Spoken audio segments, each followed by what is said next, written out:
దేవుని నామాన్ని మహింకలు గాక. మరొకసారి కలుసుకునే భాగ్యాన్ని దేవాదేవుడు మనకు అందించినందుకు దేవుడికి వందనాలు చెల్లిస్తూ ఈ దినమందు మనం వాక్యంలో ఏం ధ్యానించుకోబోతున్నామంటే, మనం ఏదైనా ఒక పని చేయాలని నిర్ణయించుకుంటాం. దానికంటూ ఒక వేని మనం ఎన్నుకుంటాం.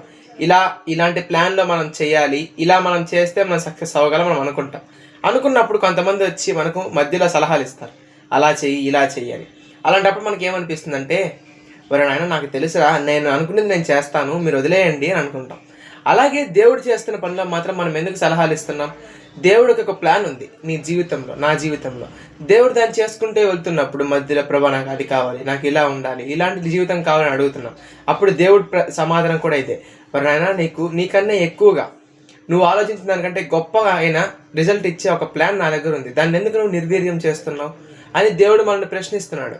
మొట్టమొదటిగా దేవుడు మనకి ఏదైనా చేస్తున్నాడంటే అది మంచికే. కాబట్టి దేవుని ప్లాన్లు వేస్ట్ చేయకుండా, మన ప్లాన్ కన్నా దేవుని ప్లాన్ బాగుంటుంది కాబట్టి దేవుని ప్లాన్ అనుసరించి మన జీవితంలో లక్ష్యాన్ని చేరుకుందాం. ఈ వాక్యం దేవుడు దీవించి ఆశీర్వదించుకుందాం. ఆమేన్.